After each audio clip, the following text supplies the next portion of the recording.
What we're going to be showing you here is the fact that you can use these HA products in very, very tiny lines. You just have to amend the technique and go bevel down and just go kind of walk it along and do little tiny boluses. And what's going to happen by me putting a little lidocaine in here, when I come back to this area later, she won't have any pain at all. And so what I'm doing now is I'm taking advantage of the fact that there's a little lidocaine in this. And when I come back, she's going to be much less sore. If you also notice, she had some festooning after a bleph, and she's asked that I try to make some improvement to that. So what I'm going to do, I want to put a little of the Restylane right in this area here. And a way that I do it is I go in deep, I go under the muscle, but then I kind of angle it up a little bit. And what I find is that you can get a little bit more lift with a little bit less product when you do that. I am a big fan of filler before Botox because I'm a massager and I like to massage a lot. I'm going to go directly in this little line right here.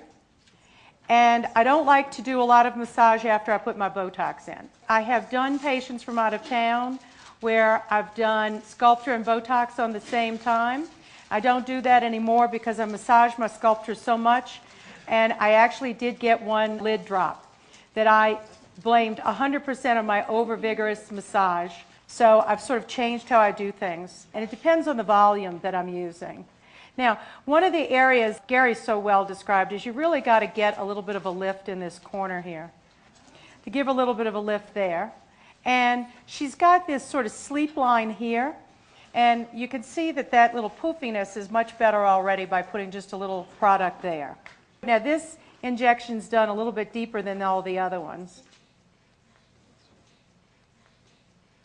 When I have to put material on the bone here, give a little bit of a lift, that's where I use Sculptra, and I'll put bolus, go straight in, and actually lift that area up. And I feel that because that's mostly a liquid that I'm injecting, that is a heck of a lot safer than going with a particulate filler in that area.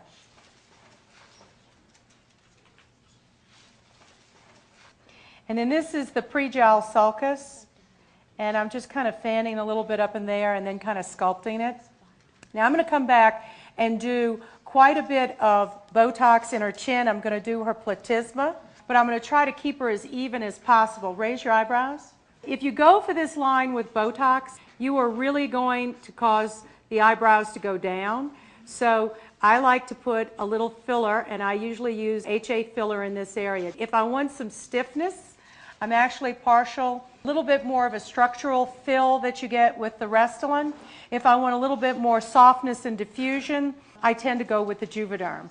I think which peel you choose and which filler you choose is really a matter of personal preference and experience, and I actually use all of the currently available FDA-approved fillers in my practice because I think they all have their relative strengths. She's actually got a very nice mouth, but she needs a little bit of volume in this lateral corner right here. So I'm going to actually put a little right in here to try to give her a little bit more of a lateral lip.